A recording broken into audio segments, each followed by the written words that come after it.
Hello my dear friends, कैसे हैं आप सब। दोस्तों, बहुत सारे स्टूडेंट्स डिप्रेशन में चले गए हैं और उनके पेरेंट्स भी अच्छे खासे परेशान हैं कि हमारे बच्चों की पढ़ाई का क्या होगा।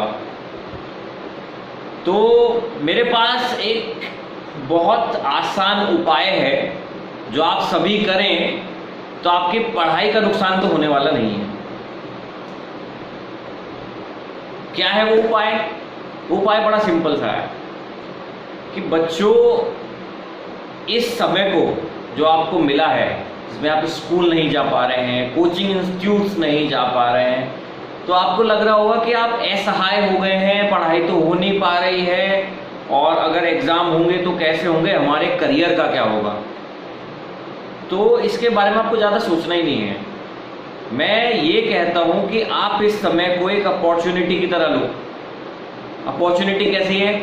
अपने पेरेंट्स और एल्डर्स को बिठा लेना, मेरे इस वीडियो को दिखाना उनको, वो बताएंगे कि मैं क्या कहना चाह रहा हूँ। जो आपके एल्डर्स हैं वो बताएंगे कि उन्होंने किस तरीके से सेल्फ स्टडी करके वो मुकाम हासिल किए जहाँ पर वो हैं, या अपने 10th में थे, या 12th में थे, या ग्रेजुएशन थे, या मास्टर्स में थे।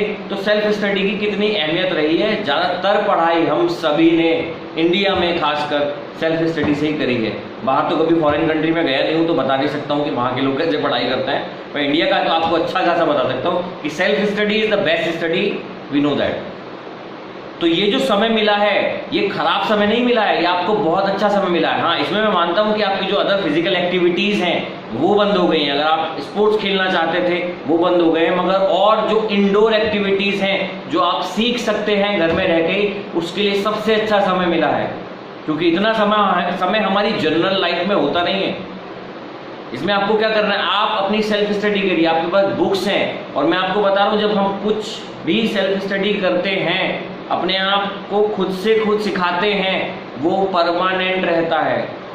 मैं टीचर होकर आपको कुछ सिखा रहा हूँ, आपको याद रहेगा कुछ समय के लिए, वो फेड हो जाएगा। मगर आपने खुद से कुछ करके सीखा है, वो आपकी परमानेंट मेमोरी में रहेगा हमेशा। मैं आपको एक छोटा सा एग्जांपल देता हूँ खुद का ही। जब मैंने यूट्यूब वीडियो बनाने शुरू किए थे तो मैंने कुछ वीडियोस देखे थे यूट्यूब चैनल पर कि कैसे पढ़ाया जा सकता है, और उसके बाद मैंने कुछ सामान खरीदा। एक राइटिंग टैबलेट खरीद लिया, लैपटॉप मेरे पास ऑलरेडी था, एक माइक खरीद लिया जो उस टाइम बहुत महंगा मिला था। 800 रुपये का माइक 4,500 रुपये का मिला था। क्योंकि एक हमारे यूट्यूबर हैं, उन्होंने बता दिया कि मैं ये यूज़ करता हूँ, और उसकी जो डिमांड थी वो इतनी हाई हो गई कि मुझे 4,500 का मिला। चलिए वो चीज़ें अलग हैं, मगर उससे लर्निंग ही हुई। और आप देखेंगे कि मैंने जो शुरू में वीडियोस बनाए थे और आज जो मैं वीडियोस बनाता हूँ, उनमें बहुत ज़्यादा डिफरेंस आ गया है। कैसे? वो डिफरेंस कैसे आया है? पहले मैं सीख रहा था तो मैंने और यूट्यूबर्स को देखा कि वो कैसे बातें करते हैं। तो कुछ यूट्यूबर्स हैं जो जल्दी जल्दी बात करते हैं, बहुत तेज़ी से बात करते हैं, तो मैंने वो सीखा, मैंने उसको ट्राई किया, और मुझे समझ में आया कि यार ये तो काम नहीं करेगा, क्योंकि मैं तो बहुत जल्दी जल्दी बोल रहा हूँ। एनिमेशन जब मैंने करना सीखा यूट्यूब में, जो क्रिएटिव्स लगाना शुरू किया, तो वो क्रिएटिव बहुत जल्दी जल्दी चला दिए मैंने, क्योंकि मैं बना रहा हूँ तो मुझे तो पता है क्या आने वाला है।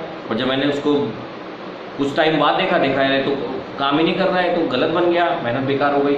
मगर उसको मेहनत बेकार न लेके मैं इसको ऐसे मानता हूँ कि वो मेहनत जो थी वो उसको सीखने में लग गई। आज मुझे यूट्यूब वीडियोस अच्छे बनाने आते हैं। 5 स्कूल के जो ओनर्स हैं उन्होंने मुझसे अपने टीचर्स के लिए ट्रेनिंग ली कि कैसे उनको सिखाएं और अपने स्कूल में ऑनलाइन टीचिंग को कैसे शुरू करें। ठीक, तो मैं आपको यही बताना चाह रहा हूँ कि ये मैंने खुद से सीखा है। मुझे किसी यूनिवर्सिटी, किसी कॉलेज, किसी स्कूल में सिखाया नहीं गया। इवन अगर मैं बीएड की भी बात करूँ, बीएड में ICT होती है, इंस्ट्रक्टेड कंप्यूटराइज टीचिंग। तो उस टीचिंग के उसको जब मैं बीएड कर रहा था और वो ICT जब मैंने पढ़ा तो मुझे बहुत हंसी आई, क्योंकि उससे ज़्यादा कंप्यूटर मुझे पहले चलाना आता था। मैंने क्लास 12 पास होते ही अपने दादाजी से जिद करके लैपटॉप ले लिया था, और लैपटॉप को पूरा खोल खाल के मैंने सब कुछ कर लिया था। वो लैपटॉप का सत्यानाश कर दिया था, पर उसके सत्यानाश होने मुझे कंप्यूटर की अच्छी खासी नॉलेज हो गई थी। तो उसके बाद जो मैंने दूसरा और फिर तीसरा लैपटॉप खरीदा वो अच्छे से चल रहा है। ठीक है, उसमें कोई भी टेक्निकल गड़बड़ आती है तो मुझे अभी किसी इंजीनियर के पास ले जाने की जरूरत नहीं पड़ती, मैं खुद ही कर लेता हूँ। तो वो भी मेरी लर्निंग है। इसके लिए मैंने किसी इंजीनियरिंग कॉलेज में एडमिशन तो नहीं लिया, पर मेरी परमानेंट लर्निंग हो, मेरा काम चलता है उससे। ज़्यादा कोई दिक्कत आएगी तो ठीक है, वो भी सीखेंगे कभी। तो इससे मैं आपको कहना ये चाह रहा हूँ, बार बार मैं उस बात पर ही आना चाह रहा हूँ। अपना एग्जाम्पल इसलिए ले रहा हूँ क्योंकि अगर मैं बड़े बड़े एग्जाम्पल लूँगा तो वो काफ़ी डिमोटिवेटिंग हो जाता है मेरे लिए, खुद के लिए। मैं आइंस्टाइन का एग्जाम्पल ले लूँ, मैं स्टीव जॉब्स का ले लूँ, ठीक है यार, ये काफ़ी बड़े नाम हैं, आपके लिए भी बहुत बड़े नाम है, मेरे लिए भी बड़े नाम है, तो छोटा नाम लेते हैं। मैंने सीखा यूट्यूब पर वीडियोस बनाना, और टीचिंग की भी बात कर लेता हूँ, चलो सच्चाई बोलने पे आया तो आज पूरी सच्चाई बोलेंगे। आपको अगर कोई मेरे दोस्त मिले तो वो हमेशा ये बताएंगे कि he has been very smart, भगवान ने शक्ल अच्छी दी थी, अब तो गंजा हो गया हूँ, आप बाल शायद ये भी नहीं रहेंगे कुछ टाइम बाद, मगर मैं एक मीडियोकर था, मैं पढ़ाई में बहुत अच्छा नहीं था, क्योंकि मैं आधा टाइम कंफ्यूज ही रहता था, टीचर्स पढ़ा रहे और टीचर से डरे हुए रहते थे।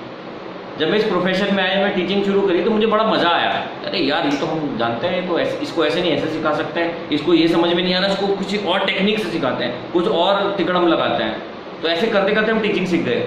टीचिंग के बाद मैंने बीएड की और बहुत अच्छे मार्क्स से, मतलब बीएड में मेरे हाईएस्ट मार्क्स है 73% मार्क्स है मेरे अप्रॉक्सीमेटली।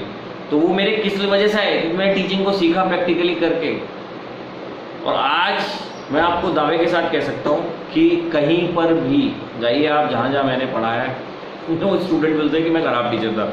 मैंने उन अच्छे अच्छे मेरिटोरियस टीचर्स को भी फाइट दी है जो अपने एकेडमिक्स में मेरे से बहुत ज़्यादा बेहतर रहे हैं। कैसे? क्योंकि मैंने उसको खुद से सीखा, मैंने अपने सब्जेक्ट पे नॉलेज के लिए उन बुक्स, कई सारी बुक्स पढ़ी, खुद को ट्रेन किया।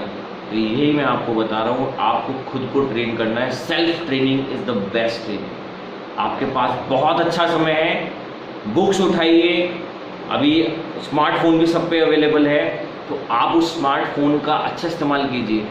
Number of websites are there, YouTube पे बहुत सारे वीडियोस पड़े हुए हैं, उस टॉपिक्स रिलेटेड उसमें रिसर्च कीजिए। एक रिसर्च ओरिएंटेड माइंड प्रिपेयर कीजिए, अपने आप को रिसर्च ओरिएंटेशन में लगाइए। जब आप अपने आप रिसर्च करने में लगेंगे, रास्ते खुलते रहेंगे और आपका नॉलेज इतना बेहतरीन हो जाएगा कि मुझे नहीं लगता कि कोई टीचर आपको इतना सारा एक क्लास में पढ़ा पाएगा, क्योंकि टीचर्स की भी लिमिटेशन है।